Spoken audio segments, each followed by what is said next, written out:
আপনি ভাবুন, হাসপাতাল বাড়ছে, স্কুল বাড়ছে, রাস্তা বাড়ছে, প্রযুক্তি বাড়ছে, তবু কেন মানুষ আগের চেয়ে বেশি ক্লান্ত, বেশি একা, বেশি অসহায় লাগে? কেন মনে হয় জীবনের অনেক কিছু সিস্টেমের হাতে চলে গেছে? ইভান ইলিচ ঠিক এই জায়গাটাতে আঘাত করেছিলেন। তিনি উন্নয়নের বিরুদ্ধে ছিলেন না, তিনি ছিলেন সেই উন্নয়নের বিরুদ্ধে যে উন্নয়ন একসময় মানুষকে সাহায্য করতে করতে মানুষকেই অক্ষম করে ফেলে। ইভান ইলিচ, জন্ম ৪ সেপ্টেম্বর ১৯২৬, মৃত্যু ২ ডিসেম্বর ২০০২, দেশ অস্ট্রিয়া, পরে আন্তর্জাতিকভাবে কাজ করেছেন।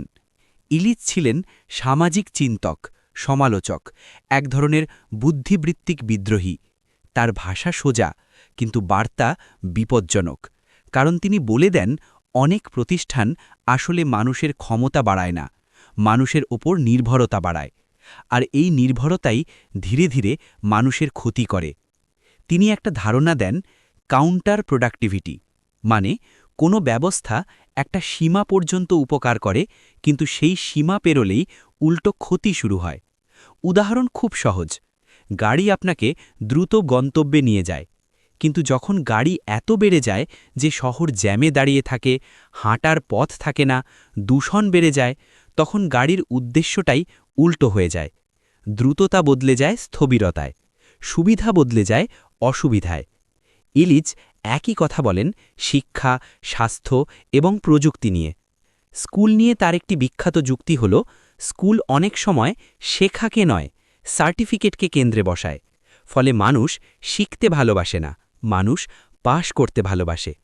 তিনি স্কুলকে পুরোপুরি অকার্যকর বলেননি, কিন্তু তিনি বলেছেন, শিক্ষা যদি কেবল প্রতিষ্ঠানের অনুমোদনের ওপর দাঁড়ায়, তাহলে মানুষের শেখার স্বাভাবিক ক্ষমতা দুর্বল হয়ে যায়। এই চিন্তা থেকেই তার বিখ্যাত বই ডিস্কুলিং সোসাইটি। স্বাস্থ্য নিয়ে তার আরেকটা তীক্ষ্ণ আঘাত ছিল মেডিকেল নেমেসিস বইতে। তিনি বলেন, চিকিৎসা বিজ্ঞান দরকার, হাসপাতাল দরকার, কিন্তু চিকিৎসা যখন জীবনকে পুরোপুরি ডাক্তার নিয়ন্ত্রিত করে ফেলে, তখন মানুষ নিজের শরীর বোঝার ক্ষমতা হারায়।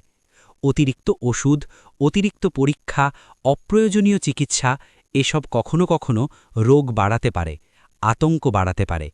তিনি এটাকে বলেন আয়াট্রোজেনেসিস, চিকিৎসা থেকেই ক্ষতি হওয়া।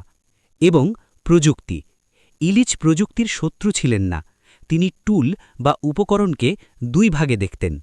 এক ধরনের টুল মানুষকে ক্ষমতাবান করে, সহজ করে, স্বাধীন করে। আরেক ধরনের টুল মানুষকে অধীন করে, নিয়ন্ত্রণ করে, জটিলতার ভেতরে আটকে রাখে। আপনি যখন এমন প্রযুক্তি ব্যবহার করছেন যা আপনাকে ব্যবহার করছে, তখনই সমস্যা।